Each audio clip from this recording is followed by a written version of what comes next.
Hello and welcome back to White Lines Football. Lewis again here today, back for the next episode of the White Lines Football podcast. It's been a very, very long time, 3 weeks, so apologies for that. But we have got a lot of football to catch up on. Just picked out sort of the main results. Obviously, there's been, like I said, a fair few results. We'll get into that in a bit. Obviously, we've got the international games as well and the viewers' questions. 5 of them towards the end as well. Just want to start off with a quick shout out to my channel. Obviously, I did it on the Jill's video the other day. But if you want to see a bit more of me, Lewis, obviously, check out Living with Lewis, my channel where I can put my own stuff. Doing some weekly vlogs. That first one of them went out yesterday, and podcasts and stuff like that. So you want to see a bit more of me, my life, my family, what I get up to, check out that channel. Link to that will be in the description down below. So hope everyone's well. Haven't really had a proper chance to sort of sit down and talk.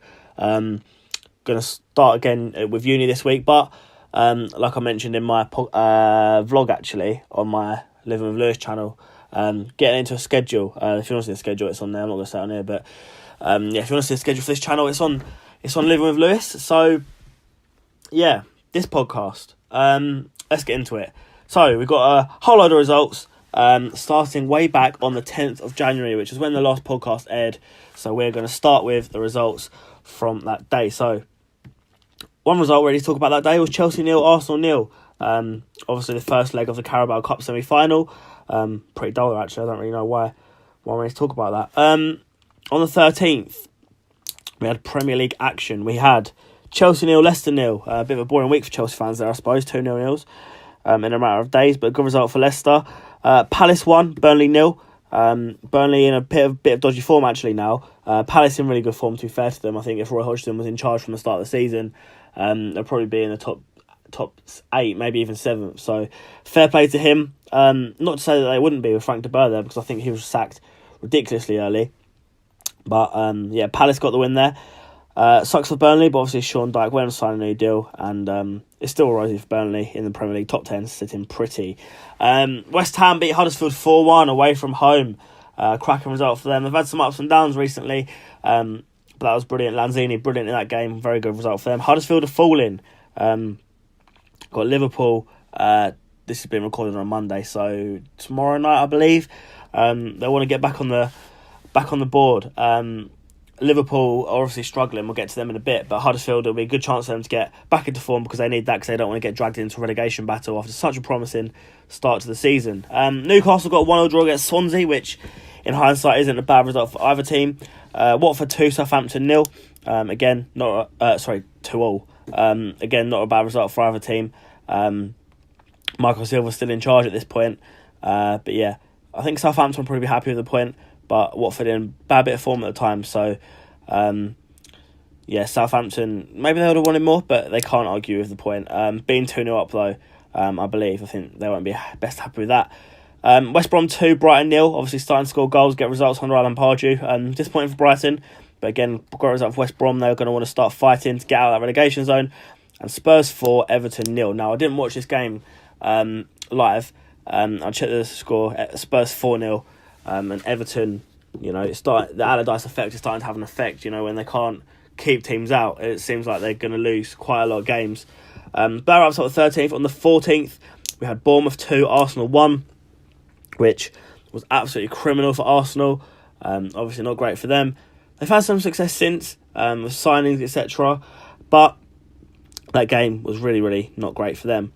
One game that was great for another top 4 rival for Arsenal was Liverpool 4, Manchester City 3. So Manchester City's first league defeat of the season. I, myself, and amongst many others, thought they could go undefeated in the league. That didn't happen. Liverpool did their best to throw it away, didn't they? 4-1 up. City brought it back to the 4-3. Nearly had a chance at the end, actually, but it was ruled out for offside. Liverpool got that win at the time, and, that was just after they sold Coutinho. Who needs Coutinho? Might be clear they do now, but at the time, it all looked rosy. That was on the 14th. I can't read my writing, I think it says the 17th. It says the 17th. On the 17th of January, we had United 3, Stoke 0. Not great for Stoke fans, but since Lambert's come in, maybe it's getting a little bit prettier. Also on the 17th, actually, in terms of where am I looking? Right, I cannot read my writing, but we do have a result of Wigan 3, Bournemouth 0 in the FA Cup. FA Cup games, there were no real surprises. We had a few at the weekend. No surprises apart from Wigan 3, Bournemouth 0. We'll go on to talk a little bit about Wigan again later on, but massive result for Wigan, an awful result for Bournemouth, awful, after beating Arsenal. Hammered 3-0 to a League One team. Not best pleased, but I suppose they can focus more on the league now. Back to league action. Chelsea beat Brighton 4-0. Great result for them, poor result for Brighton. Arsenal were 4-0 up at half-time against Palace. Palace's good form come to a screeching halt there. Arsenal obviously putting the goals in there. Who needs Sanchez, etc. Burnley lost 1-0 to Man United just before Sean Dyche signed his new deal. So, not great for them, but I had some good news after that. And Manchester United, got their win against, a hard team. Turf Moor's a hard place to go. Everton drew 1-0 against West Brom. And that's a horrible injury for James McCarthy there. Obviously, sort of snapped his leg, Rondon in tears. Not great for him. Sort of went to take the shot. Rondon went to take the shot, and McCarthy sort of stuck his leg in to match of the day pulls it actually. Sorry, I got distracted there with my notes. McCarthy stuck his leg in and then Rondon kicked it and Rondon was in tears, but he wasn't to know, and he's going to be out for a long time. But Seamus Coleman is reportedly back in the Everton squad this week, which is absolutely brilliant, and Coleman is going to give McCarthy a lot of support, I'm sure. On to the next result. Powering through them here. We have Leicester 2, Watford 0. Great result from Claude and Leicester, but they spelled the end of Marco Silva. Obviously, spoke about this a little bit on Near Post News last week, but the Watford board, the lunatics that they are, claiming that an unwanted approach from another Premier League side, which was Everton, obviously, was the fall for this. So we'll see if Silva does end up there eventually, but it spelled the end of him for him at Watford, and Javi Garcia was brought in. All of this on the 20th. Stoke 2, Huddersfield 0. Paul Lambert getting a win there. Great for him. Huddersfield again slipping. And West Ham 1, Bournemouth 1, and Man City 3, Newcastle 1. On the 21st, Tottenham dropped points in their race for top 4, drawing 1-0 against Southampton. Harry Kane getting the goal there for Spurs. Southampton again, another good point for them. They'll want to climb up the table. Maybe Marco Silva will be coming in there if Pellegrino goes, but at the minute, Pellegrino is there.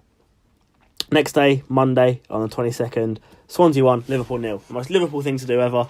I've just really, really hurt my elbow. Ow. Anyway, the most Liverpool thing to do ever. Beat Man City and then lose to Swansea the next week. Really struggled here, Liverpool, to break them down. Carlos Carvajal doing well at Swansea. Some poor defending for Liverpool. First Swansea goal, Alfie Mawson hammering it in. Virgil van Dijk getting a bit of stick, but he won the header. Straight to Mawson, unfortunately. But yeah, Swansea, like I say, picking up a little bit of form, doing all right. Carlos Carvalhal's done well there, but for Liverpool, it was not a great result. The 23rd, we had the semi-final second leg of Bristol City against Manchester City. Finished 3-2 to Manchester City. Kevin De Bruyne sealing that win in stoppage time. 5-3 winners, Man City ran out. Bristol City can hold their heads higher, going out to the future Premier League champions, I'm sure. Beating a number of Premier League teams on the way, and they definitely did themselves no harm against Manchester City. But City go on to face Arsenal in the final. They beat Chelsea 2-1 on the 24th. Great result for them. Conte sort of seems to be slipping from Chelsea. Rumours he'll be leaving in the summer. And, that's not what Chelsea fans want to hear, but that's the way the board works, that's the way Conte works, and it just really seems that they don't get on because they have different views when it comes to transfer dealings. The 26th, we had more FA Cup action. Yeovil 0, Manchester United 4. Alexis Sanchez's debut. Convincing win in the end for United after a bit of a slow start. Good performance for Sanchez there. We had Posh 1, Peterborough that is. Leicester 5. Gillingham playing Peterborough a couple of weeks, so that bodes well for Gillingham. But yeah, Leicester completely played Peterborough off the park there at London Road. Rochdale's best performance of the season, some of their players have said, as they drew 2-2 at the Den against Millwall to earn themselves a replay. Wigan again beat some Premier League opposition. They beat West Ham 2-0. A lot of controversy here as Arthur Mazawaka was sent off for spitting. He's got a 6-game ban. More about that in Near Post News this weekend, Thursday. But yeah, Wigan storming on, and Gills have Wigan this weekend, so that doesn't bode well at all, but we're in good form. Obviously check out the Gillingham videos for more on that. Newport came close to beating Tottenham in Wales. Obviously Harry Kane with a late equaliser there. Poor defended by Newport, but Michael Flynn's men, ex-Gills captain, really good performance, and I don't think they'll care how they do at Wembley because they've earned a replay and will be heading to London. 27th, Liverpool, again, second loss in 2 games against West Brom, second bottom of the Premier League, so, losing to the bottom two in the Premier League. Not that it was in the Premier League, but 3-2 loss, went 3-1 down. Some few individual errors there from Joel Matip in particular. Liverpool's defence is a problem. Klopp has come out and said they don't need to replace Coutinho.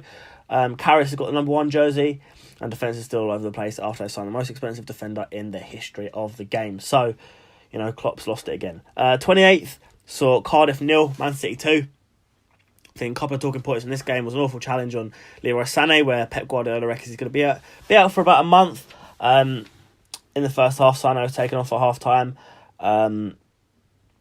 Horrible challenge there. But, City do have the squad to deal with that, and they got the win eventually. Another talking point was actually involving Sané, is that he was adjudged to be offside after Bernardo Silva seemed to have scored a second goal for Manchester City into the roof of the net. Sané was judged to have strayed into an offside position, blocking the keeper's view. Neil Etheridge, on loan at Cardiff, previously on loan at Walsall in League One, actually. Sané wasn't even offside anyway, and it also took about 10 years to deal with it. The TV company didn't have a clue what was going on, and it was just an absolute calamity. The goal didn't stand, but it should have done. So that basically wraps up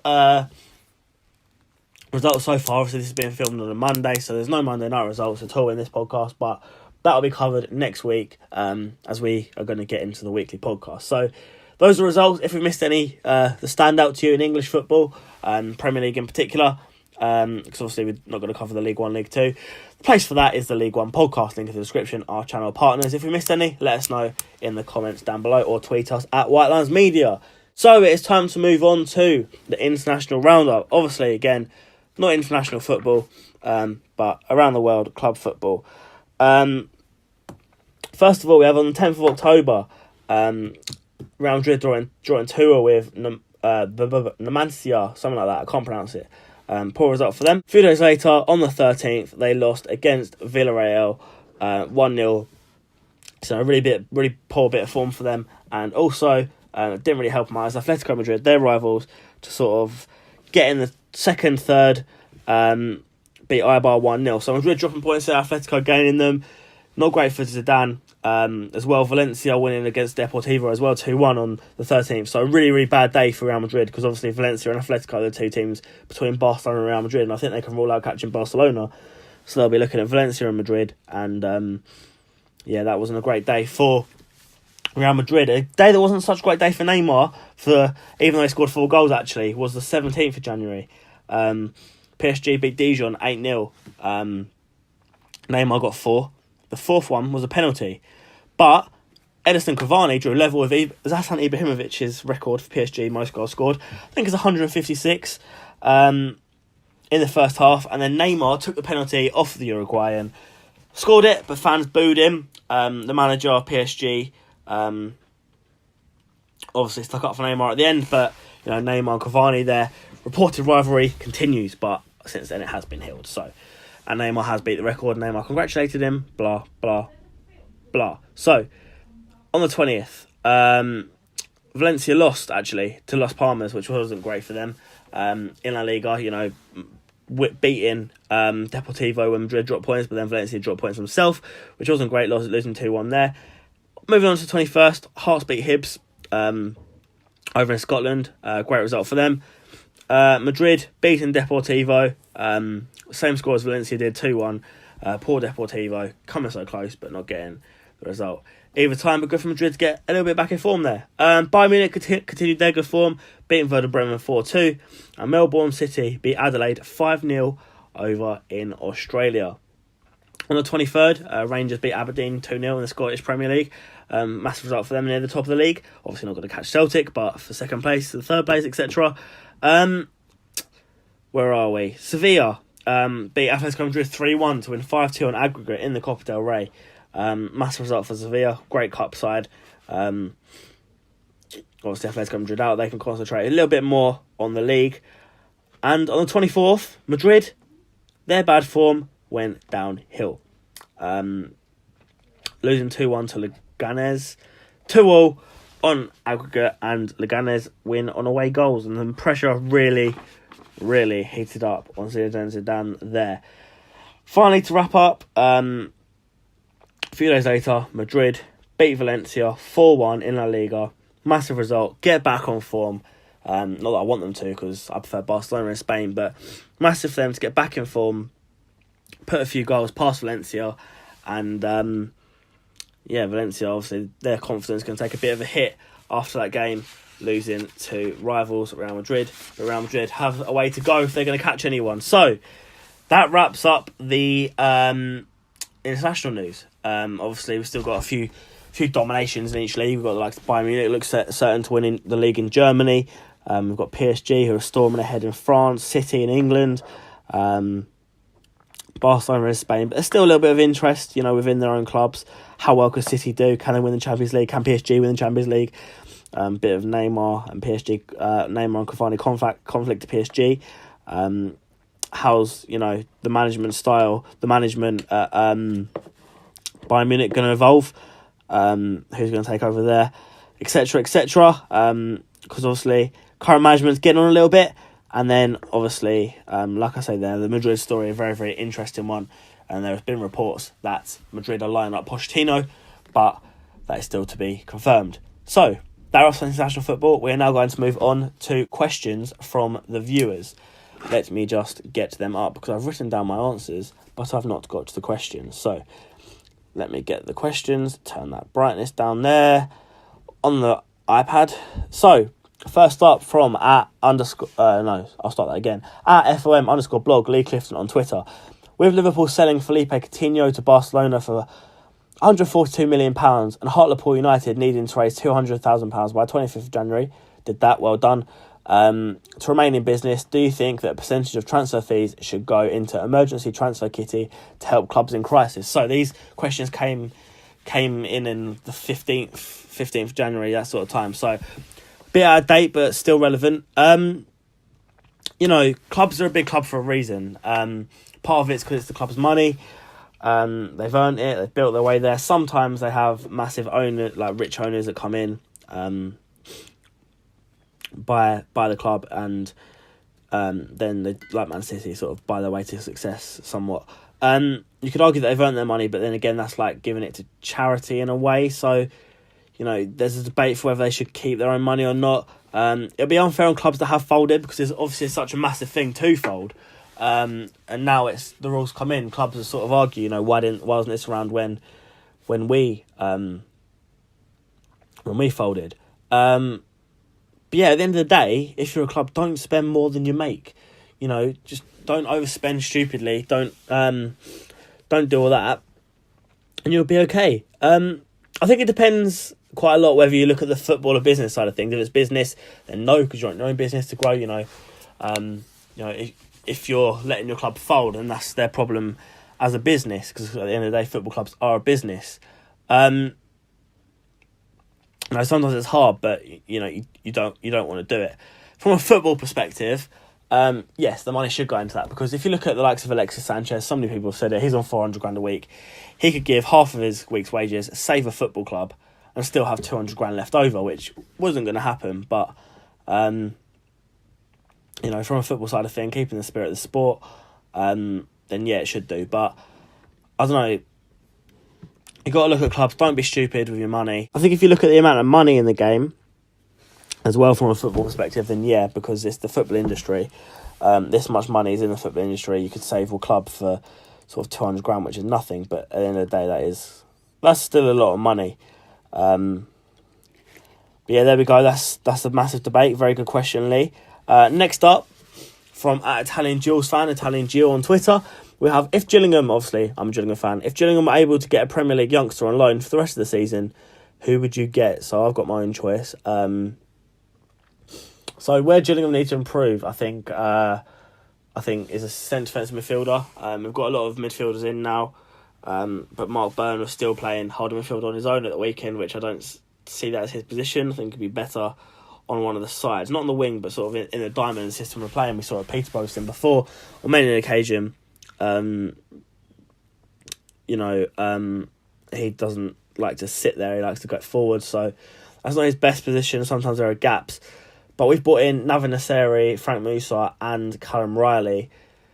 3 midfielders. We've still got Darren Alday who can't get in the squad. Nasseri wasn't in the squad on the weekend, so I don't think another midfielder's going to come in. So I'm going to go for a striker because we need someone of Josh Parker's mould. I commented on Gills of the Blood's recent video. Actually, check that out. Saying that we needed a striker of Josh Parker's mould because I think Parker's more effective out wide. We've seen that when he's been playing out front. Liam Nash, not going to get a chance really. I don't think Greg Connell's good enough. Wilkerson doesn't fit the ball. So I'd look at Bill. So I'd look at that sort of striker. Ben Woodburn's going to go on loan from Liverpool. Rumoured to be going to Sunderland, etc. No one in the first team, but too good for youth team really. I'll look at Ben Woodburn on loan. I know that would never happen. I think we're quite too low for his level. But if I could choose Premier League youngster, I would go for Ben Woodburn of Liverpool. Next up from Matt Woolley Bully 69 Reese. You can't have Frank, but you can have Marlon if you want. So basically, Reese is a Newport fan. He's obviously saying you can't have Frank as in Frank Newball because Frank Newball recently Gillingham done really, really well at Newport actually since he's been there. Scoring a few goals, etc. So he's basically saying I can have Marlon Jackson if I want instead at Gills. So start off with Reese. I don't want Frank Newball. Wasn't good enough at Gills. He was okay, but he wasn't good enough. A slightly controversial character. I don't think he left on the best way either. Maybe to do with J. Emmanuel Thomas's departure, but I don't want Frank Newball. I don't really want Marlon Jackson either, thanks. But thank you for the offer. Next question from @LoonPotter on Twitter. How do you see the introduction of video technology affecting the game? I'm personally against it. So obviously VAR has been introduced into the English game competitively recently. There's a massive chat to be had. There are positives and negatives. Obviously positives are that, positives are like you get the right result at the end of the day. You get the right decision. It could be a massive decision. Obviously it's going to be in the World Cup. Obviously spoke about that on Near Post News in the last week. It's going to be used at the World Cup. You get the right decision for a fair game because it could really, really swing the game one way. We've seen many a time how bad decision affects games, and VAR could correct that. I think the negatives are that, it's killing football in a way because no one knows what's going on in the ground. There's too much time. Sometimes people don't go to VAR at the right time. VAR can still lead to the wrong decision. How often are you going to go to VAR or this? I think the challenge thing with managers getting a certain amount of challenges is still a good idea. You don't want to come across cheating then that the assistant's watching it on his phone or something can tell his manager to challenge because that would be cheating. But obviously that can somewhat be controlled. But yeah, you don't want it to get too involved. All you need to notify the fans is an announcement on the tannoy, like at lower leagues, if it's like, or not necessarily lower leagues, but like in stadiums where they don't have a big screen. If they do, put it on the big screen and tannoy announcement. But if they don't, put it on the tannoy, because there's a lot of confusion going around in the stands when the decision's being made. In the long run, if the changes come in and it's controlled and we don't lose the tempo of the game, etc., because, people celebrating goals and then they're unsure if it's going to be a goal. I think in the future it can be good enough because I think it's probably going to be smoothed out, but at the minute it doesn't look great. There's a lot of problems with it. But I suppose it is heading in the right direction. Final question comes from @GillsDebate, Gillingham Debate on Twitter. Great page. How do you see the top 6 and bottom 4 of League One ending up come end of the season? Will there be a side who make a surprising late run for the playoffs? So like I said, this was asked 2 weeks ago on the 16th of January. So Gillingham weren't as high up then. They're my pick, not just because I'm a Gillingham fan. They're my pick for the late run for the playoffs because we're now 10th. And out of the sides there, that's all I can see. You know, we were 15th, something like that, 14th maybe at the time, and now I feel like we can make a late dash. And if there is going to be anyone, I think it'll be us. If I don't necessarily think we will, but if there is going to be anyone, I do think it will be us. Gillingham, just clarify. So, top 6, top 2, I think is going to be Wigan and Blackburn. Wigan are a very, very strong side. I think they've probably won the league. You know, they're going to go up as champions again, and then see how they do in the Championship under Paul Cook. But Blackburn, they're currently 3rd, sitting behind Shrewsbury. Blackburn are a good side. They had a struggled start, but the way they've invested this January is absolutely incredible. You know, they've already had Danny Graham, Dominic Samuel, Bradley Dack. They've just added 2 quality League One players, Adam Armstrong and Jack Payne, neither of who should probably be playing in the League One. Jack Payne left Oxford and went to Blackburn on loan, and Adam Armstrong has joined him. Brilliant striker, brilliant attacking midfielder. They've also added the likes of Amari Bell. Mulgrew, their captain, has picked up an injury at the weekend actually, but you know, they're a very, very good side, and I think they'll tip Shrewsbury to 2nd. They're very, very close. It's sort of like Bolton and Fleetwood last season. It's very, very close, but I think Blackburn will pull through. Shrewsbury for me will come 3rd, and then I think the other 3 in the playoffs will be Scunthorpe, Rotherham and Charlton. So Rotherham really, really good form under Paul Warne. Shrewsbury obviously excellent as well. I think they could get 2nd, but like I said, I think Blackburn will tip them to it. Very, very well organised side. Good management there. Scunthorpe are a good side, even though they've got a dip in form. Graham Alexander's doing a brilliant job there, and Charlton as well, where Carl Robertson has got them playing some nice football. Yeah, in terms of likes of Bradford, I think there's going to be a sacking on the way soon. You know, you've got likes of Peterborough, Portsmouth, etc. But, you know, I don't think any of them are good enough to break in. And then, like I say, if it's going to be a late run, it will be Gillingham, I think. But, you know, top 10 finish, I'll be absolutely chuffed with that after the start we had, and then push on next season, maybe for playoffs, or even automatics, if Steve Lovell's still there. And we keep the core of our squad, because we have a lot of players out of contract at the end of the season. In terms of the bottom 4, I think... Oh, dropped my pen. I think Bury are down, or bottom. I think Rochdale are down, 2nd to bottom. You know, Greater Manchester clubs not doing too great there. Oldham are currently 3rd bottom, and it was between them and Blackpool for the 4th place. I've gone with Blackpool because I think Wellens has done a really, really good job there, and you know, the Oystons are always, you know, they could spring a few surprises along the way. And then my 3rd team, or 4th, but I think they'll come 3rd bottom, is Milton Keynes Dons. Again, recently got rid of their manager. Horrible club, you know. The fake Dons don't play great football, came down from the Championship. I went to the Stadium NK this season, vlog on the channel obviously. It was dead. It's a weird stadium. It wasn't too bad, but it was dead. It was absolutely dead. Poor fan base. I think they sold out once, that was when they played Man United, something like that. Yeah, not a nice club, and I think not too many people will be sad to see them go down. So, those are the questions. That wraps up the podcast for this week. A bit of a rushed one, like I say. A lot to get in with very little time. But next week, well, we've only got one week of football to cover. There'll be proper analysis, proper in-depth, and hopefully have someone else to join me on it. So, if you did enjoy, please remember to like, subscribe, follow everything in the description. Check out the other channels. Check out my channel, like I say. Check out League One Podcast, Nathan, etc, etc, etc. Follow us all on Twitter, all the socials. And yeah, I hope you did enjoy. If you did, you know, do all the stuff I just said. I'm not going to go over it again. Don't know why I went for that. But yeah, I'll see you next time. Goodbye.